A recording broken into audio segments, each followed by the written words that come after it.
Ja, bomo počasi kar začeli.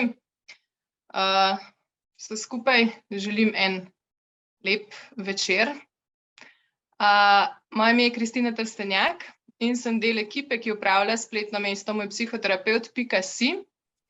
Z veseljem vam izrekam dobrodošlico na našem webinarju z naslovom Podedovane družinske travme in njihov vpliv na telo, ki ga tokrat posebej organiziramo v sodelovanju z založbo Primus. Za vse tiste, ki ste mogoče prišli s strani Primusa ali njihovih kanalov, in za tiste, ki nas še ne poznate, spletno mesto mojpsihoterapeut.si združuje različne strokovnjake iz področja psihoterapije in psihologije ter jih povezuje z klienti. Na spletni strani lahko najdete različne koristne vsebine iz področja duševnega zdravja v obliki člankov, e-revij, prirejamo pa tudi mesečne webinarje, kjer gostimo različne strokovnjake. Včasih se bolečina potuhne, dokler ne najde načina, na katerega se lahko izrazi ali razreši.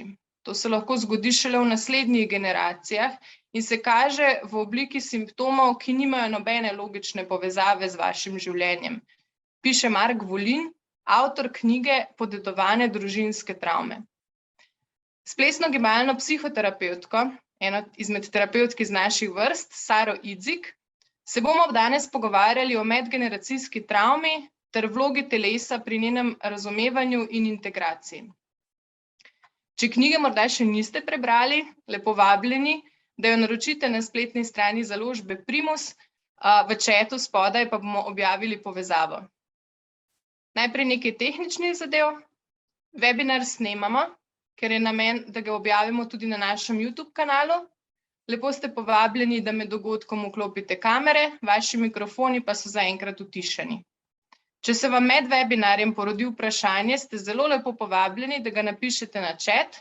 Bomo tudi med webinarjem z veseljem odgovorili nanj. Na koncu dogodka pa boste imeli možnost, da tudi na glas zastavite vprašanje. Da vam na kratko predstavim našo današnjo sogovornico. Sara Idzik je certificirana psihoterapevtka, ki je v okviru magisterija na University of Derby v Angliji zaključila izobraževanje iz plesno-gibalne psihoterapije. Plesno-gibalna terapija se primarno posveča telesu in gibanju ter šele nato verbalni interpretaciji občutkov in čustev, ki jih doživljamo. Stik z našim telesom je ključ do razumevanja našega življenja in delovanja. Sara Idzik pri nas izvaja osebno, partnersko, družinsko in skupinsko psihoterapijo tako v živo kot tudi online. Sara, en lep dober večer tudi tebi in predajam ti besedo. Hvala za ta lep uvod in hvala vsem, da ste se udeležili tega webinarja, res je bilo veliko zanimanje. Tako da upam, da boste dobili nekaj uporabnih informacij. Predvsem pa tudi jaz vabim k branju te knjige, ki me je čisto navdušila. Tako da za začetek bi vse prosila, da gremo v eno tako kratko vajo s telesom, da bomo res prisotni spremljali ta seminar. In te prosim, da kar sedeče kot si pomaneš svoje dlani. Močno pomaneš svoje dlani, ker še delaš to. In jaz bom zdaj odštevala še naprej, maneš svoje dlani, da so res tople. Jaz bom odštevala od 5 do 0 in ko preštejem do 0, odpreš svoje dlani in jih pogledaš. 5, 4, 3, 2, 1, 0. Pogledaš svoje dlani. Kaj je prvi spomin, ki ti pade na pamet? Prvi spomin, ki si ga delala s temi rokami. Opazuj svoje dlani. Prvi spomin.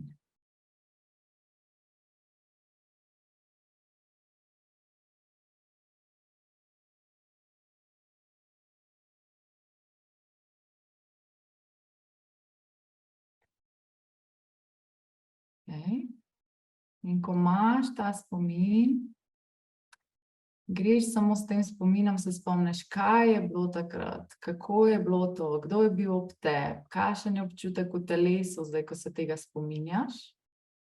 Če slučajno nimaš spomina in je glava prazna, potem greš samo z občutkom v telesu. Kaj je zdajle v tvojem telesu, ko opazujem svoje dlani? Kakšen je občutek? Kaj razmišljam?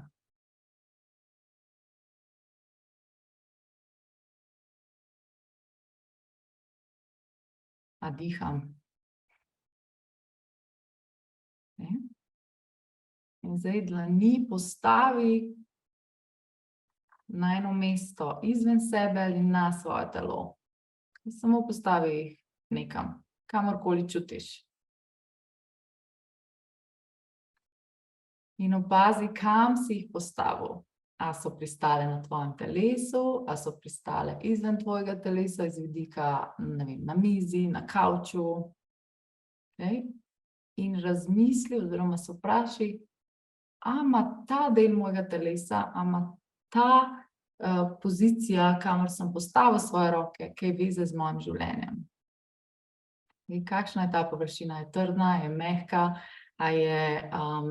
a se dotikam dela telesa, ki mi je všeč, a mi ni všeč.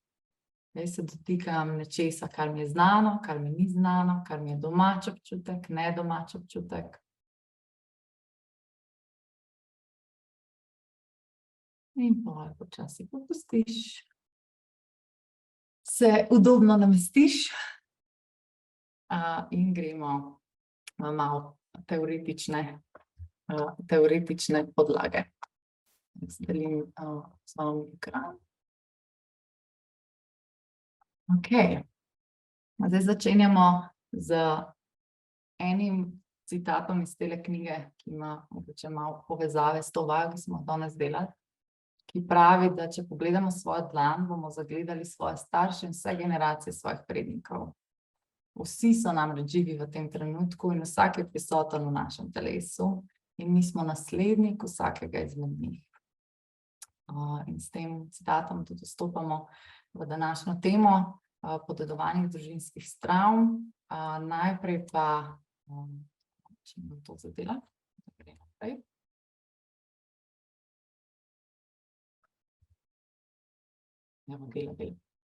Ok, najprej pa na kratko o travmi, a ne? Se pravi, jaz rada gledam v etimološki slovar, kaj zares sama beseda pomeni, no, in tukaj ni bilo nič presenetljivega, ampak gre za neko fizično rano. Je pa zanimivo, da se recimo psihološki vidik travme naslovi pač kar nekaj let kasneje, ne, se pravi na začetku se ta beseda zelo uporablja samo za fizično bolečino, a ne. Vemo pa danes, da seveda tudi, če se zgodi neka psihološka, ne vem, imamo strto srce, nas nekdo prizadene, ne vem, smo, kaj jaz vem, v neki okoliščini, ki je zelo stresna za nas, vemo, da ima to absoluten vpliv tudi na naše fizično telo in da lahko včasih tudi psihološka bolečina prav fizično boli, ne. In ko govorimo o travmi, vedno govorimo o nečem, kar je bilo prehitro, premočno ali pa prekmalu. Ne, se pravi, na nek način se je zgodil v nekem presežku. In zato smo se v bistvu odzvali na ta način, da so se naše besede, se pravi, v takem stresnem situaciji, v travmatičnem dogodku, takrat ponavadi ne moramo verbalizirati stvari, dogajajo se stvari na ravni telesa, izklopimo tisti racionalni del možganov in pa ponavadi, če je to zelo močna izkušnja, kar travma kot taka, kot jo opisujemo, je, ne zmoremo tega takoj sprocesirati, ampak se to umakne v naše nezavedno. Zakaj? Zato, da pač preživimo, ne? Je pa pomembno, ne, da vemo, da te vsebine, ki grejo v nezavedno, ni tako, da kar izginejo, ne, ampak se na nek način izražajo bolj na en drugačen način, ki ga v tej knjigi, no, on poimenuje skrivni jezik našega trpljenja. Jaz pa temu pravim, no, da se to izraža skozi gibalni profil, skozi naš gibalni podpis, ki v bistvu govori o naši zgodbi, ki se nam je zgodila. Ne seveda samo v travmi, ampak tudi v ostalih izkušnjah, ki jih imamo v življenju.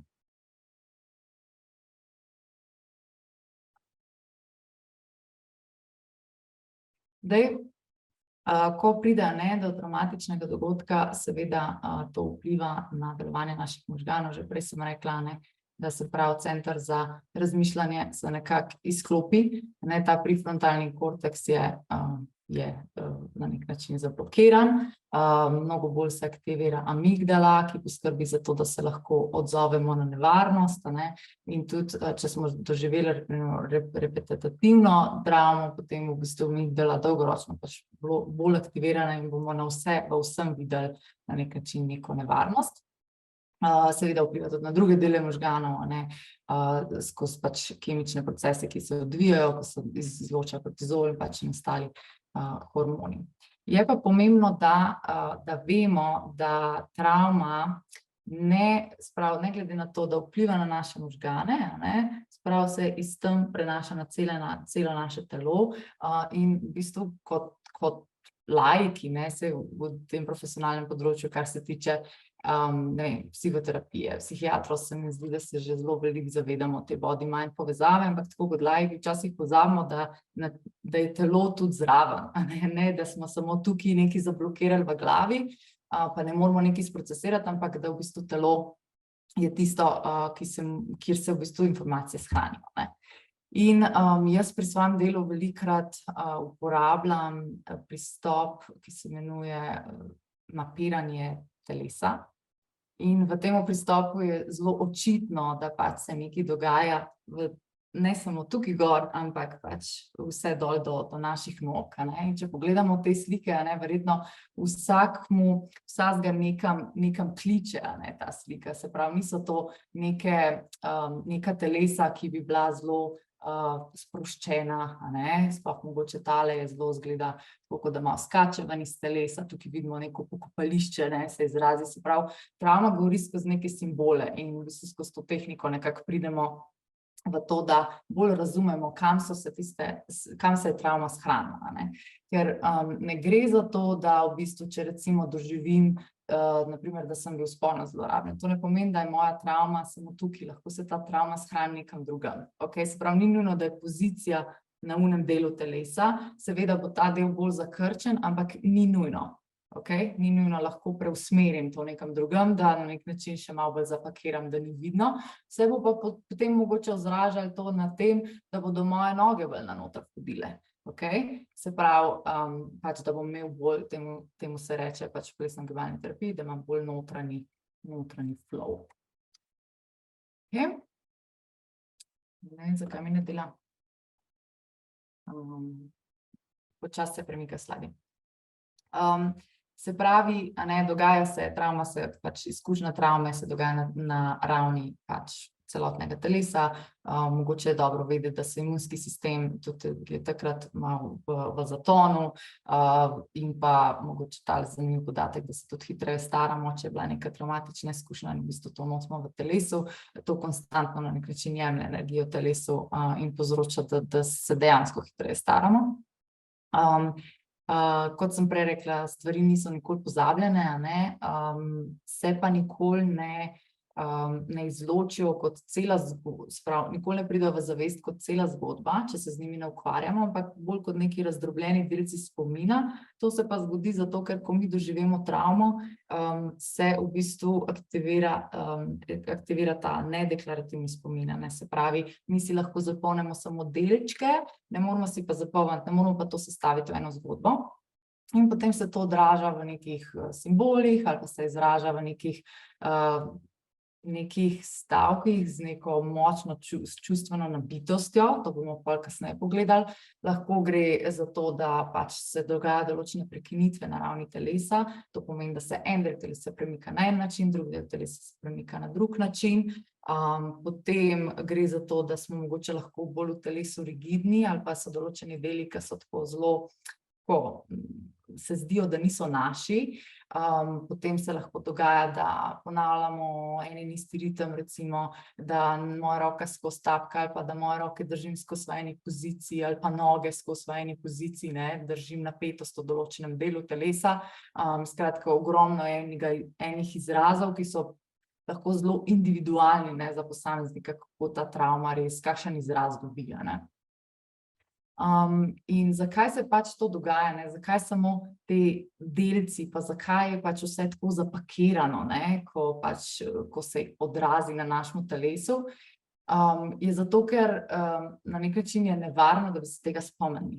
Ne? Se pravi, mi nočemo iti nazaj v tisti spomin, kjer je bilo nevarno, kjer je bilo travmatično, ne? In če se jaz tega spomnim v celoti, cele zgodbe, potem se aktivira ista nevronska povezava, kot da bi bil spet tam, ne? Se pravi, naši možgani ne ločijo med tem, a se meni to dogaja zares, ali se sam tega spominjam, ne?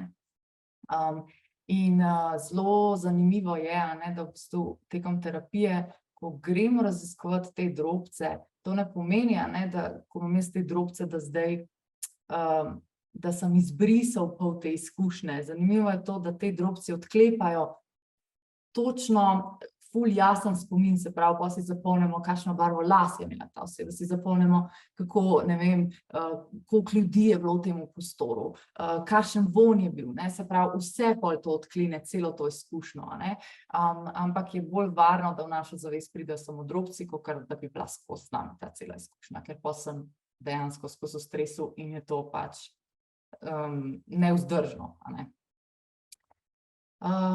Zdaj, seveda pač to bomo, ne, zdaj še naprej pogledali, da je, če želimo na nek način to preseči, moramo narediti novo nevronsko mrežo, ker kaj se zgodi pri travmi, je, da se v bistvu naša tokokrog, ne, naših nevronov se vzpostavi, se pravi, ko se zgodi ta situacija, se jaz odzovem tako in se mi zgodi to in to povzroča bolečino in potem, ne, v bistvu to nekako trdim, zato da se to v mojem življenju kasneje ne bo ponavljalo, ne, oziroma da bom takoj prepoznala, da spet sem v tej situaciji in bom lahko prej zbežala.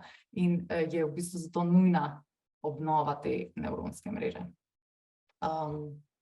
Ja, celice pa, ne, tako kot sem prej rekla, to, kar se odraža na telesu, da nekako smo tako zakrčeni, se odraža tudi na ravni celice, da v bistvu dobesedno zamrzne v času in prostoru, ne.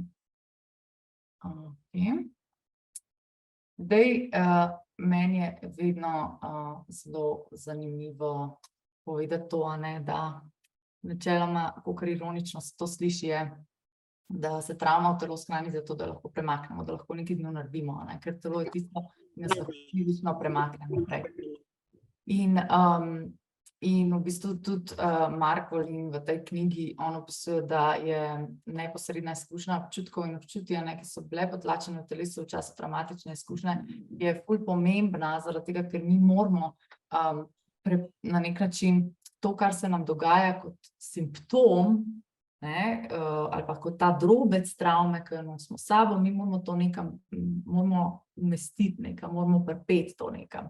In v bistvu, da mi lahko dobimo sploh novo telesno izkušnjo, ki je drugačna od te travmatične, moramo tudi začutiti, kaj pa je to, kar je bilo travmatično, kaj je ta občutek, ki je travmatičen zame, a ne.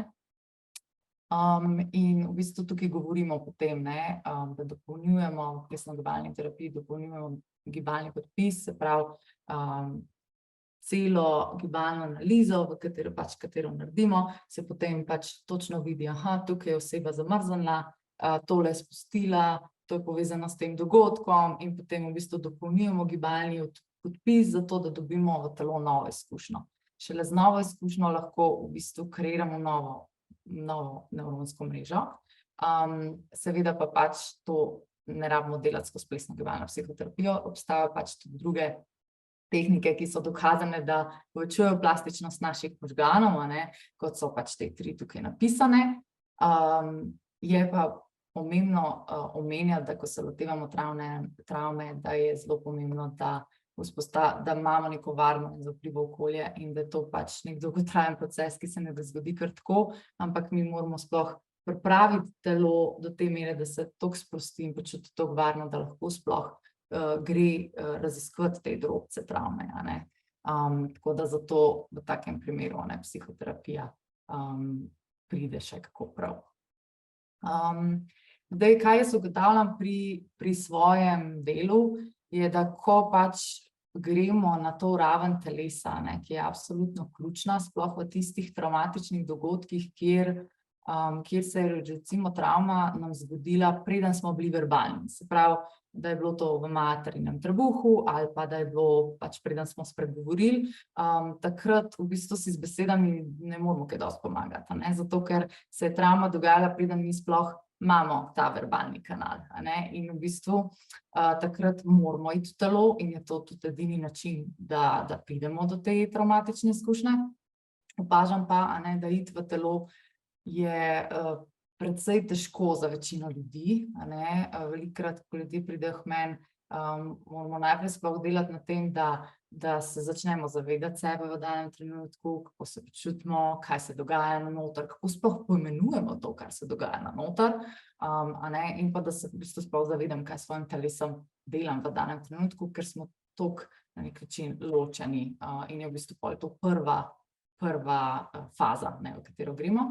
Je pa res, da ne, če se zgodi neka travma in je naša reakcija to, da mi skočimo ven iz telesa, je potem ta proces, da pridemo nazaj noter, še težji. Ne samo zaradi tega, ker kot družba nismo v telesu, ampak zato, ker je pač tukaj zraven še travma pripeta, ne, kar nam v bistvu onemogoča, da tja gremo. Je pa to edini način, ne, da pač moramo priti v telo. Zdaj, to najbolj aktualno vprašanje, ne, in tudi naslov webinarja, ali se travma lahko deduje, ne. Zdaj, seveda vsi že vemo verjetno, da travma se deduje. Dokazali so, da se deduje do 3 generacij, zdaj sem ene vere brala, da tudi do 7 generacij, ampak v tej specifični knjigi on omenja, pač, da je bilo potrjeno za 3 generacije. Zdaj tukaj imamo, ne, en primer, kako se to deduje, da otroci oseb, ki so preživeli recimo holokavst in so imeli postravmatsko stresno motnjo, so se rodili recimo z nizko ravnjo kortizola in ta je bila podobna ravni njihovih staršev. Se pravi, se je v bistvu način oziroma intenzivnost izražanja kortizola se je dedovala naprej in to je potem povzročalo simptome postravmatske stresne motnje, ne. Se pravi, čisto en fizičen mehanizem telesa, ki se prenese naprej v generacijo, v naslednjo generacijo. In seveda se pač lahko prenašajo, ne, tako telesni kakor duševni simptomi, tudi če jih posameznik ni neposredno doživel, ne.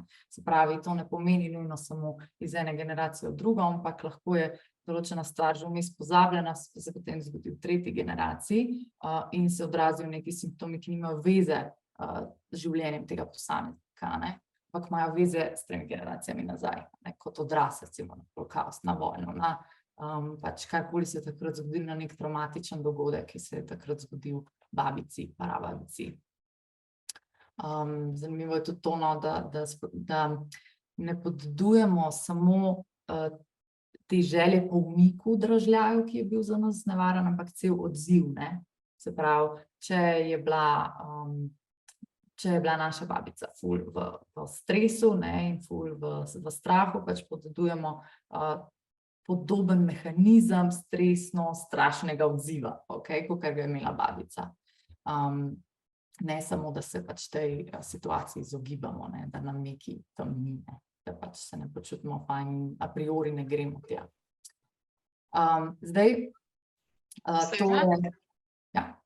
Imamo en komentar in pa eno vprašanje na chatu, boš povedala, morda na to odgovarjaš že v nadaljevanju. In sicer eno vprašanje, ali obstajajo raziskave, po katerem staršu, torej po spolu, je bolj verjetno dedovanje travme?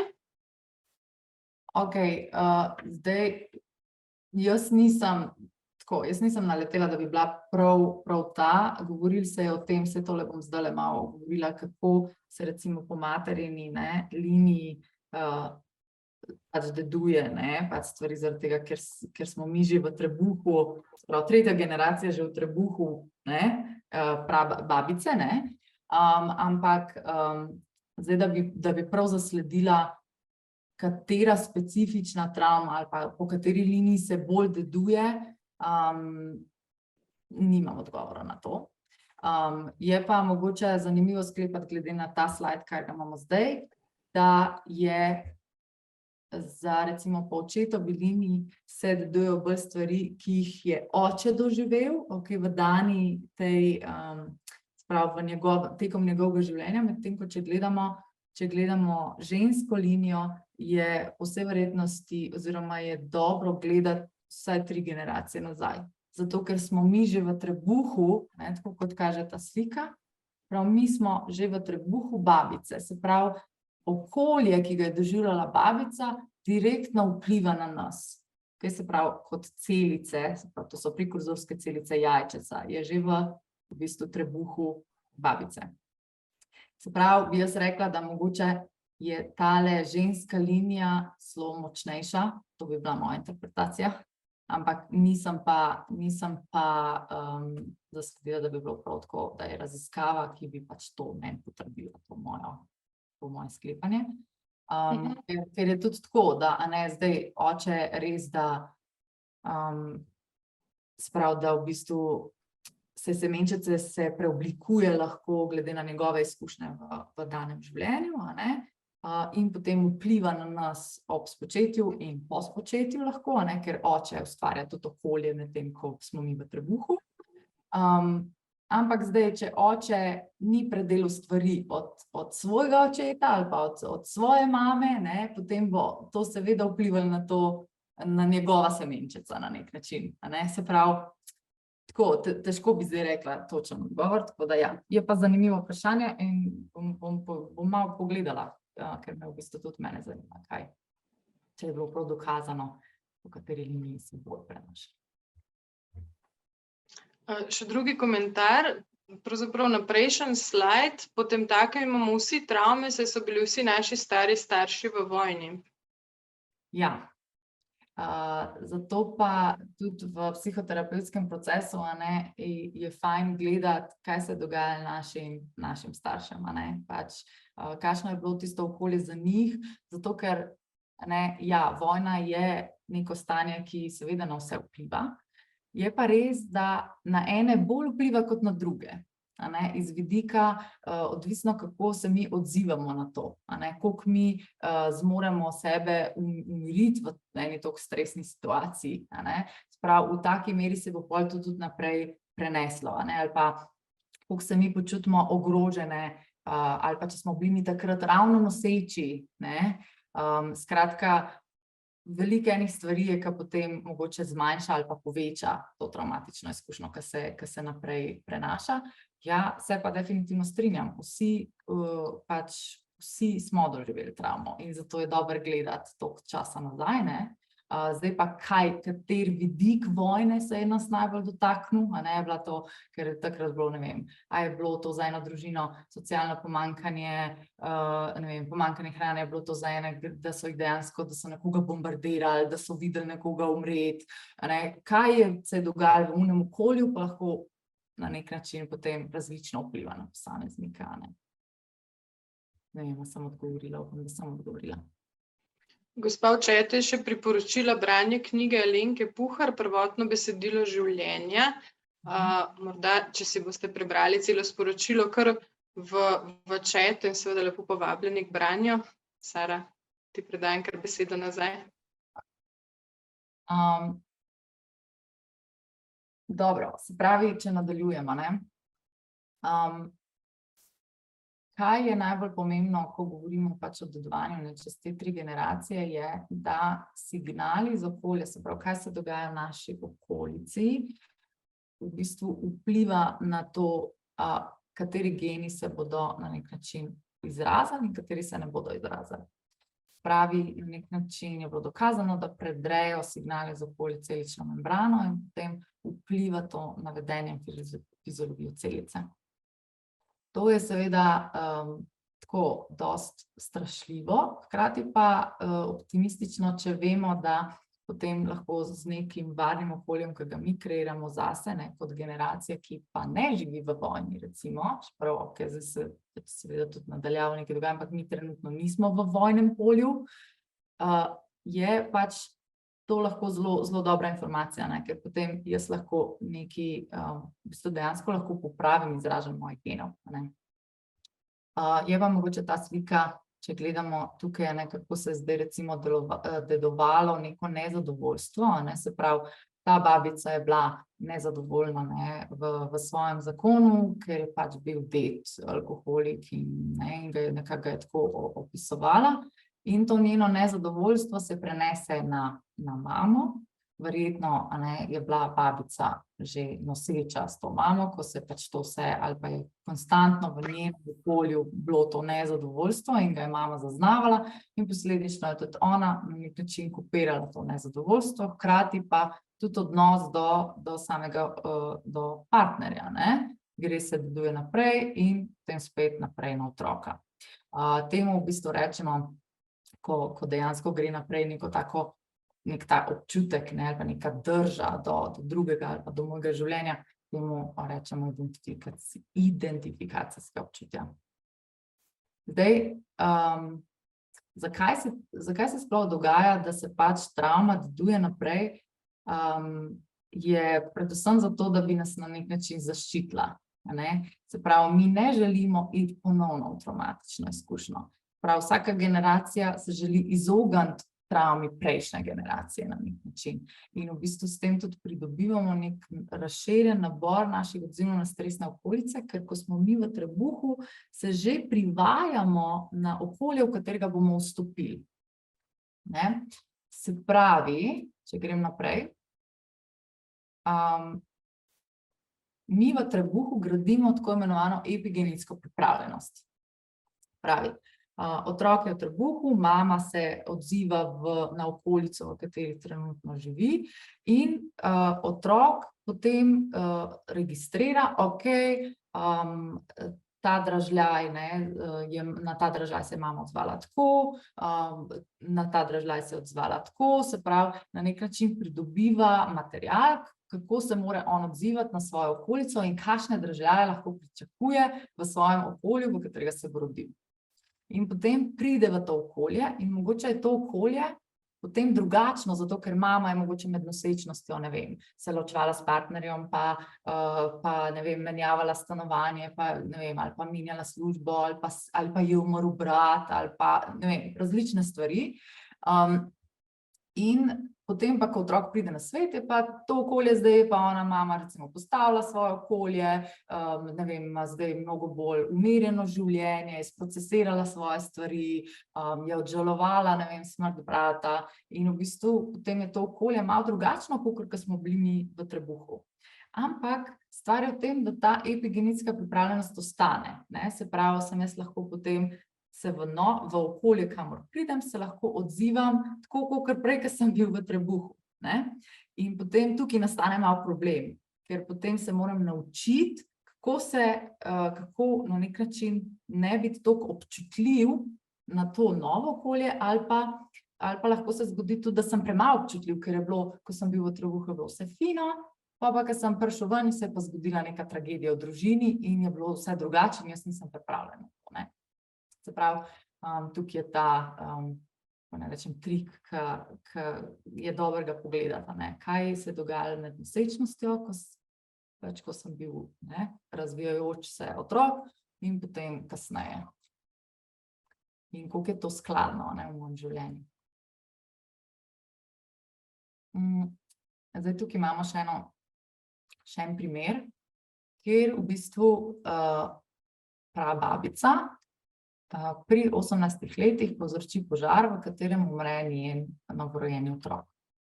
To je absolutna neka tragedija za družino, ogromno krivde nastane prababice, neka neobvladljiva občutja, ogromna bolečina, ki jo po vsej verjetnosti prababica ne more sprocesirati. Se pravi, to je neka ogromna teža, ki jo ona nosi v življenju. Hkrati pa je njena sestra, oziroma čakaj, kako je to, hkrati pa je njena hči, se pravi, to se potem, ti njeni občutki se potem prenesejo na njeno hči, ki v bistvu, se pravi, na eno se prenese iz vidika duševne bolezni, na eno pa pač, da ne želi govoriti o svoji družini. Prav na nek način zamolči to, kar se je dogajalo v njeni družini, ker je toliko neprijetno o tem govoriti. In ko govorimo o tej travmi, ki se deduje čez več generacij, je to ponavadi nekaj, kar je tabu, nekaj, o čemer se ne sme govoriti v družini, nekaj, kar je odrinjeno čisto na stran in pač je kao pozabljeno. Tako, po mojih izkušnjah, to ni, ponavadi, če se govori o tem, ni tako, da bi kar se dedovalo, ne vem, koliko generacij naprej, a ne, to so res une travme, ki so pospravljene, ki pač so toliko, na nek način, jih družina ne more drugače nasloviti, kakor tako, da jih dobesedno iztrga, kot da to se ni zgodilo, a ne.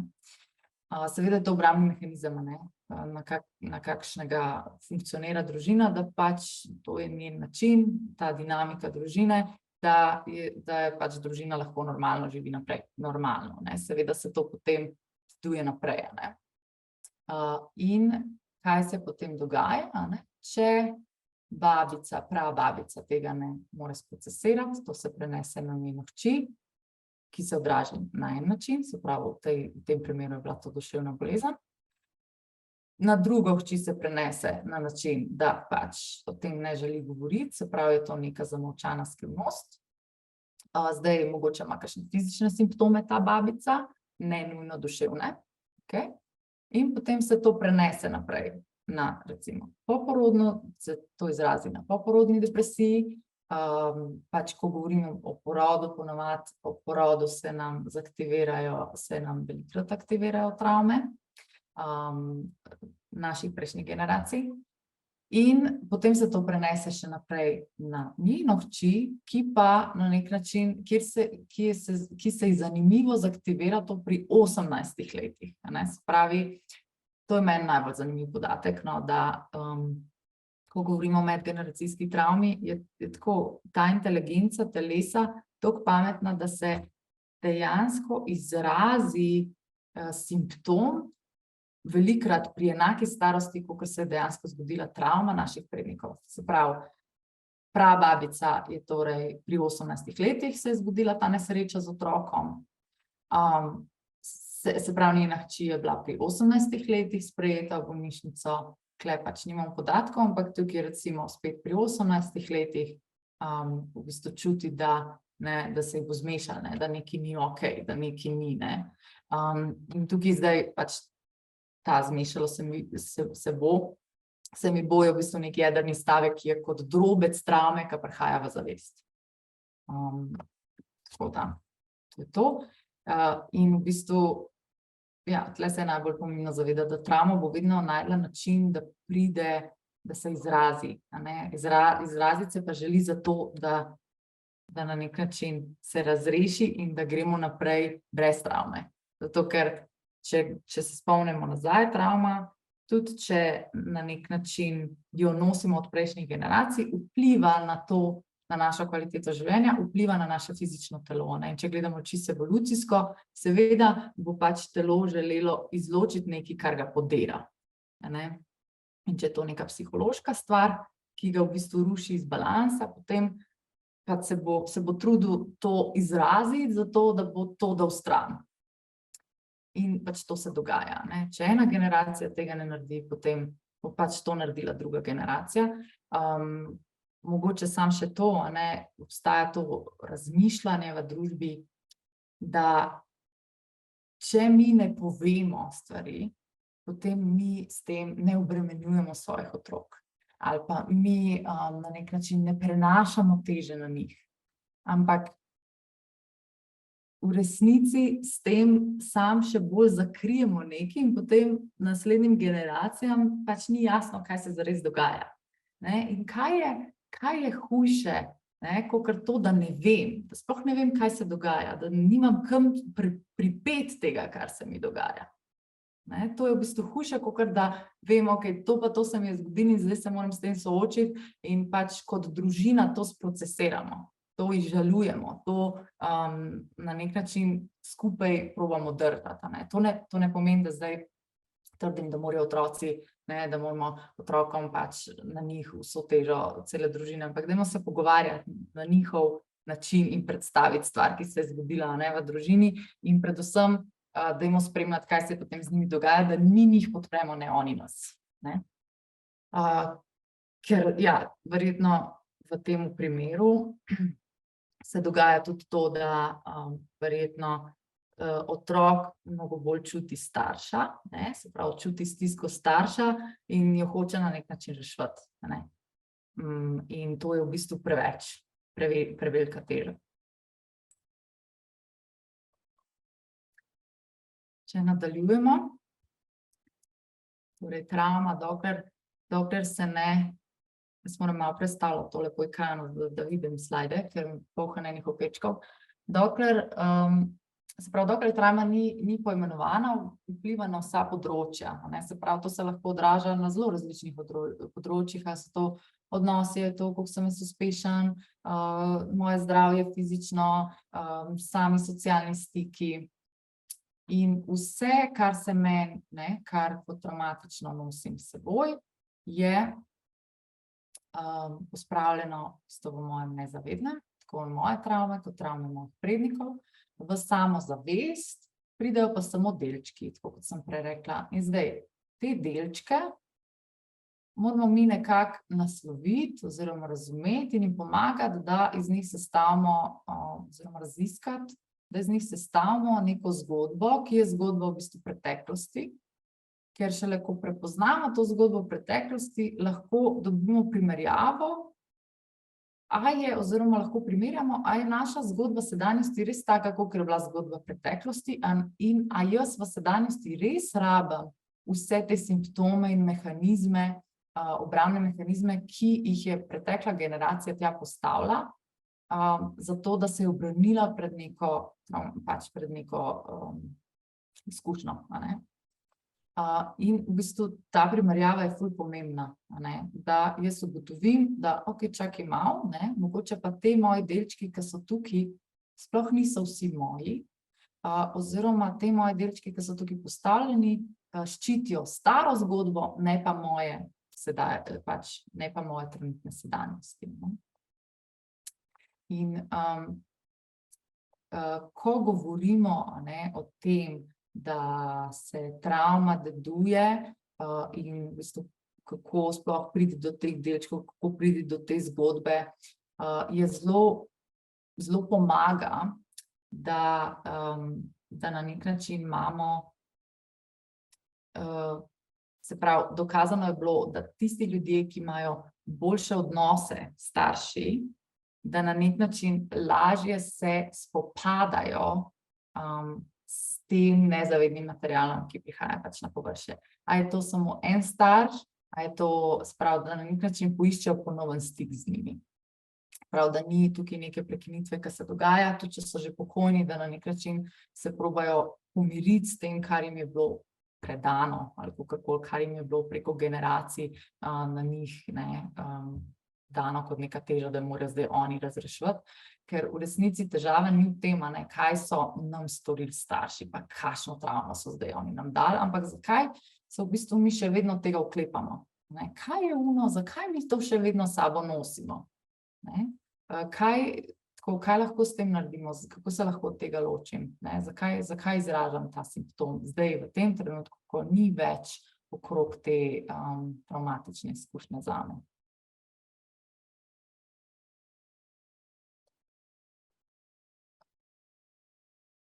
Torej, izvor travme je ful pomembno poiskati, prav te delčke, ki sem jih prekazala, da umestimo, da jih povežemo v neko zgodbo, da poiščemo, iz kje to zares izhaja. Ob tem je izredno pomembno, da sploh imamo tako okolje, kjer to lahko naredimo, prav neko varno okolje, kjer v bistvu ni zunanjih, kjer je to neko okolje, ki mi ne povzroča dodatnega stresa. Dodatnega stresa iz vidika, da bi se mi spet dogajala neka travma, ki je mogoče povezana s to izvorno ali pa z neko drugo travmo. Zdaj, pomembno je okolje, pri tem je dobro vedeti, da še vedno podedujemo stres pred našim spočetjem. Tudi če potem imamo zelo pozitivno okolje, bolj tukaj spet pride tudi tistega, ki smo prej primerjali, moja epigenetska pripravljenost, pa moja pripravljenost na trenutno življenje. Seveda pa, če v življenju skrbimo za to, da svoj stres tako znamo držati, pa ga znamo, stres seveda potrebujemo v življenju, da se na določene stvari odzovemo, ampak da znamo potem ta stres tudi zmanjšati, pa v določenih kontekstih popolnoma stran dati, potem v bistvu dobimo, s tem kreiramo novo izkušnjo in vplivamo na novo izražanje genov in s tem na drugačno delovanje celic, In zdaj, ko govorimo, se pravi, če se recimo mi, kot zdaj, mi, ki poslušamo, začnemo ukvarjati svojo travmo, pa pogledamo ta izvor travme, na nek način zase vzpostavljamo bolj pozitivno okolje, se trudimo, da na nek način bo naše življenje tako, da ne ustvarjamo, ali pa tudi, če se soočimo z določeno travmo v tem življenju, da na nek način jo sproti probamo sprocesirati, si poiščemo ustrezno pomoč,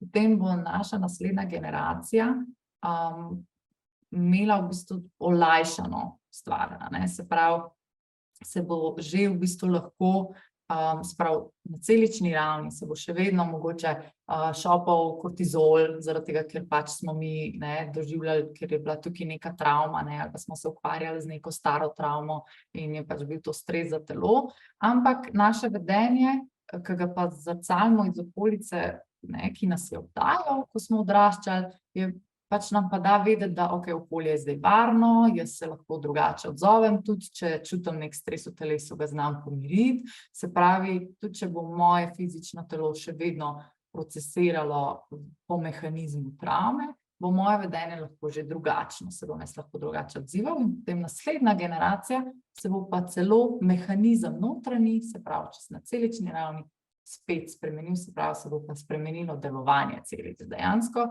In to potem pač pride do tega, da je symptom-free generacija, ampak seveda vemo, to je idealen scenarij, nam se dogajajo nove travme v življenju, zdaj pa je odvisno, na kakšen način se z njimi soočimo, in v kakšni meri potem to mi pospravimo ali pa mi zamolčimo, ali pa si mi poiščemo pomoč, pa to sprocesiramo. In še enkrat poudarjam, zamolčanje preteklosti nič ne ščiti naslednje generacije. In še v bistvu moj zadnji slajd. Kaj je zdaj narediti? Zdaj polno ene te teorije sem vam zdaj navrgla. Kaj pa zdaj narediti pač v svojem življenju? Kaj mi lahko zdaj trenutno naredimo? Jaz vas ful spodbujam, da začnete raziskovati malo svojo družino, tudi če so že pokojni, poiščete, probate poiskati nek način, kako jaz izoblikujem svojo družinsko drevo. To se sicer imenuje genogram, malo drugače izgleda, ker si v bistvu zapisujem potem še stvari, kakšne travmatični dogodki so se zgodili mojim prastaršem, mojim staršem, pri katerih letih, potem gledam, kakšni simptomi so se pojavljali v moji družini, kakšna je bila nosečnost. Vse te stvari lahko v bistvu v ta genogram zapišem in tako, če gledam z eno tako radovednostjo v to, lahko zelo hitro najdem ene povezave, ki mogoče imajo veze z mano, in mogoče začenjam ugotavljati, da vse te stvari ali pa te simptomi, ki jih imam jaz trenutno, mogoče niso čisto moji, ampak so nekaj, kar prenašam od generacij nazaj. Tako da v taki vizualni predstavi to lahko zelo dobro vizualiziram, iz kje prihaja. Potem absolutno je ful pomembno, da se začnem na eni ravni bolj povezovati s svojim telesom. Se pravi, da začnem prepoznavati, v kakšnih situacijah se meni pojavljajo določeni simptomi, katere situacije so zame bolj stresne in na moje telo bolj vplivajo, kaj je tisto, kar na nek način moje telo vrže iz balansa, ker tukaj so ključi, to so oni drobci, ki me peljejo v samo travmatično izkušnjo, lahko iz vidika, da dobim celo zgodbo in jo razumem in jo lahko tudi potem odlepim ločim preteklost pa sedanjost. Hkrati pa, da sem na nek način pozoren na to, kakšna je moja drža do življenja, nad čem se ful pritožujem, kaj me ful zmoti, ker pač ta verbalni kontekst zelo veliko naslavlja Mark Volin, jaz sem bolj na tem telesnem nivoju delujem, ampak mi je bilo izredno zanimivo, ker on govori, on pač te v bistvu v knjigi pelje čez proces tega, da ti dobiš da poiščeš svojo jedrno obtožbo, da poiščeš svoj jedrni stavek, to je tisto, ki je zelo čustveno nabito, se pravi, ki ni mogoče sploh umeščeno v tvoje življenje, ampak ti se kar nekaj pritožuješ nad življenjem, se pravi, en vidik življenja te ful moti, pa nimaš zares neke izkušnje, kamor bi lahko to pripel, da pač res iz tam to zdaj izvira, mogoče je to nekaj, kar peljem naprej, prav iz generacije pred mano, ker so moji starši ali pa moji prastarši ali pa moji so doživljali življenje, pač okoliščine in so v bistvu ponavljali določen stavek, ali pa so izražali neko nezadovoljstvo nad življenjem, jaz pa potem to zdaj vlečem po svoje življenje, pa nimam nikamor za parpet na nobeno izkušnjo. In to nekako predstavlja, se pravi, ta jedrni jezik naše travme, se pravi, to so besede in pa hkrati tudi ta neverbalna, se pravi, vse to skupaj. In pa, tlele je mogoče samo še za konec ta misel, da bolj kot je travma, bolj kot je naš odziv intenzivno čustven, se pravi, kot je intenzivnost čustvenega odziva na neko situacijo, bolj globoko se v bistvu to zasidra v nas in večja verjetnost je, da se bo to dedovalo naprej v naslednje generacije, če seveda se s tem nisem sam pripravljen soočiti, ker bolj je pomembno, da se ne obtožujemo na nek način, kaj zdaj nismo procesirali, pa kaj smo, ker konec koncev srečati se svojo travmo zahteva ne samo pogum, ampak tudi, da znamo mi držati to intenzivnost v svojem telesu. In v bistvu to je nekaj, kar se gradi, to ni nekaj, kar zdaj pa jaz bom to naredil. Pač to je nekaj, kar se gradi z novimi izkušnjami, ki mi potrjujejo, da je moje okolje varno. Z novimi izkušnjami, z novimi odnosi, ki mi potrjujejo, da ne bom prizadet, da ne bom ranjen. Pač to ni nekaj, kar jaz odločim in pač naredim, tako da mogoče tudi v ta proces gremo z eno mero potrpežljivosti do sebe.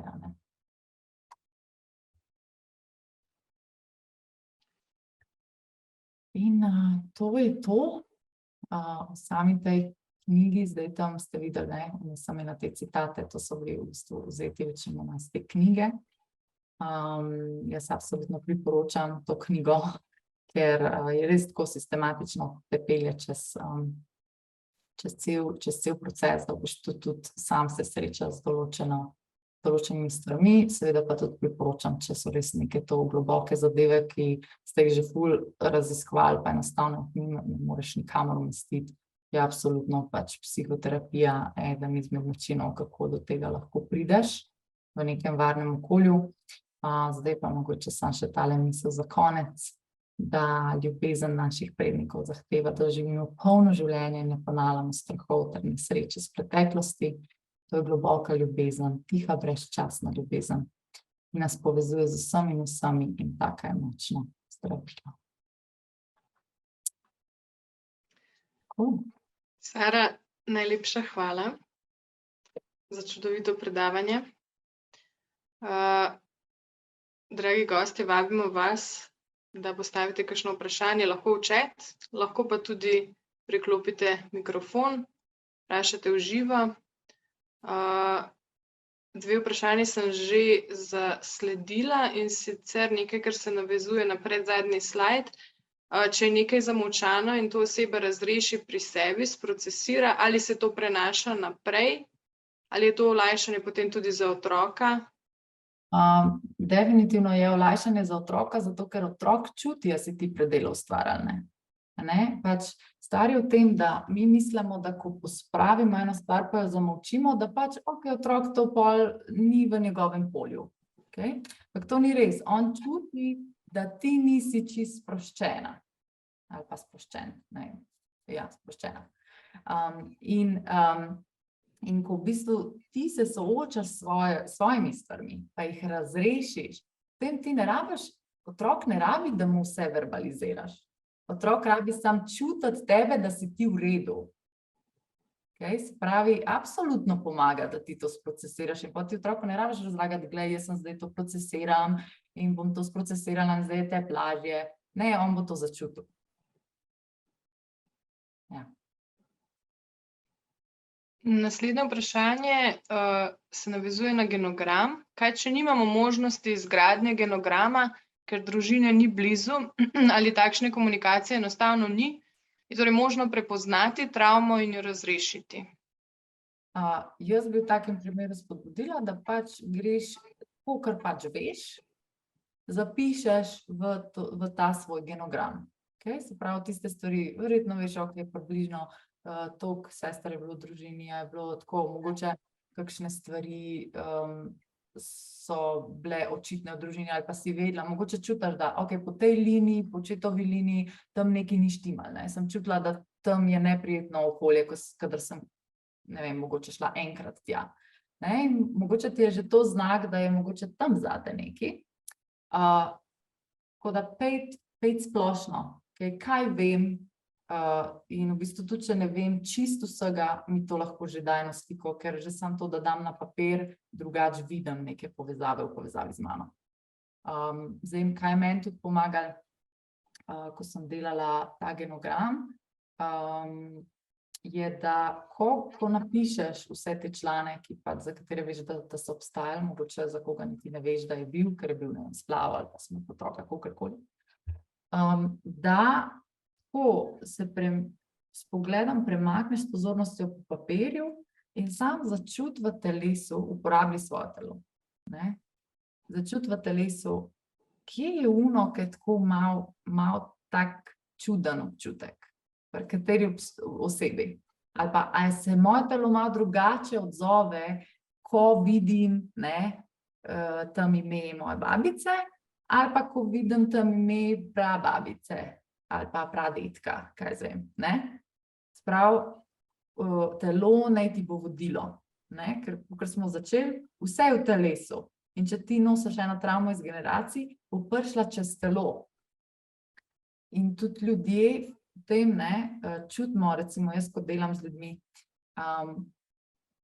ko se pogovarjamo o generacijah za nazaj, lahko zelo malo vejo, ampak jaz, ko svoje telo začutim, kdaj smo prišli do osebe, ki je pomembna. Zato, ker me kar tako zmrazi me po celi hrbtenici, tako od gor do dol, tako, ni dober občutek. Okay? In v bistvu opazuj, ker tudi tvoje telo se odziva. Samo prisotni moramo biti tam. Zato pravim, ne, vzpostaviti stik s svojim telesom, ker ti je lahko zelo dober smerokaz. Še eno vprašanje, ki se navezuje ravno na telo. Kako telesu lahko sporočimo, da je varno, če je zaradi travme prisoten strah? Ja. Zdaj, ena stvar je, da moramo ugotoviti, na kakšen način se v telesu ta strah odraža. Okay? In potem telesu moramo dati novo izkušnjo. Okay? Se pravi, če je moje telo zaradi travme tako, okay, jaz na nek način pri svojem delu iščem načine, kako lahko to pozicijo malenkost spremenim, okay, in naslednjič malenkost bolj, in naslednjič malenkost bolj. In s tem, ko jaz malenkost spremenim situacijo, mislim, telo, pa vidim, ne, da v mojem okolju se ni nič zgodilo, ne, prav, nič ni bilo narobe s tem, ko sem to naredila, moji možgani dobijo potrditev, varno je, da malenkost spremenim, nič se ni zgodilo novega travmatičnega, ok, grem lahko zdaj naprej. In malenkost se spremenim. Zdaj, druga stvar je ustvariti sebi okolje, ki bo tebi zelo prijetno. Ene stvari so ti sigurno bolj prijetne kot druge stvari. Ne, se pravi, če je meni prijetno, da ko pridem domov, da imam, ne vem, zelo toplo stanovanje, ker pač me to pogreje in mi da občutka, da, ne vem, da sem pač, ne vem, tako, ne vem, primer, ne? Dej, segrej si stanovanje, Ali pa, daj si, ne vem, če všeč so mi, ne vem, tako dobro se počutim, če imam svečko, ustvari si okolje, ki bo zate najbolj prijetno, ko ti noter stopaš. Pač to lahko čisto fizično delaš zunaj, če je preveč strašljivo iti najprej v telo.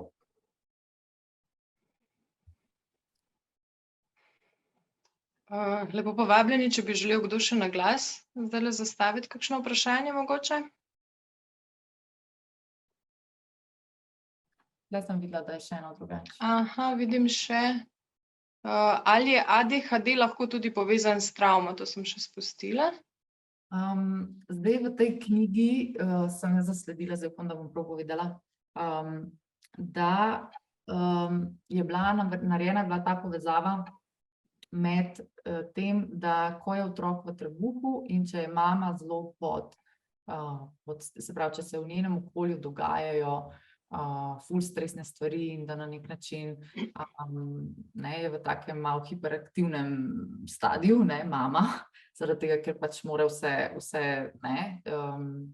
kako bi temu rekla, integrirati, kaj se dogaja v njenem okolju, potem v bistvu se nekako to lahko prenese na plod, in bo potem na nek način za plod, to je spet tisto, kar smo govorili, epigenetska pripravljenost, bo potem ful aktivirana, se pravi, bo otrok to, ko se rodi, bo dojemal, moje okolje je ful stresno, jaz moram skozi, ali pa moram skozi biti v takem razpršenem stadiju, ne morem se umiriti, medtem ko v resnici njegovo okolje trenutno mogoče ni tako, Tako da je za tazga otroka ful pomembno, da mu potem damo spet novo izkušnjo, seveda ADHD zahteva malo več, to je zdaj lahko predavanje že naprej, in zdaj samo to, da mu dam novo okolje ali pa novo izkušnjo.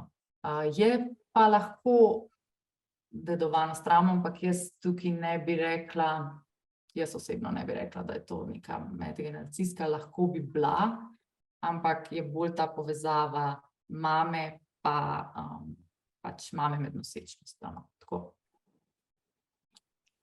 Še eno vprašanje. Gospa komentira, da je Sara sodelovala z Benom Arnejčičem, ali morda hipnoza pomaga pri prepoznavanju travm?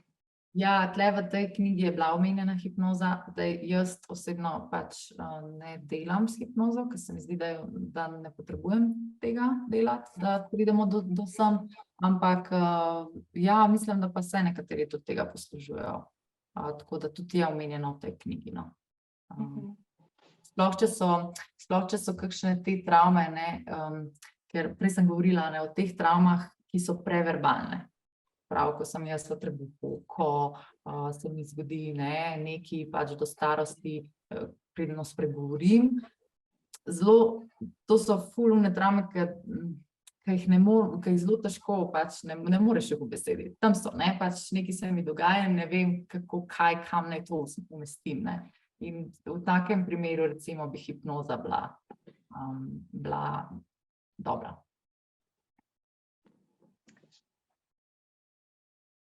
Hvala lepa za vsa vprašanja.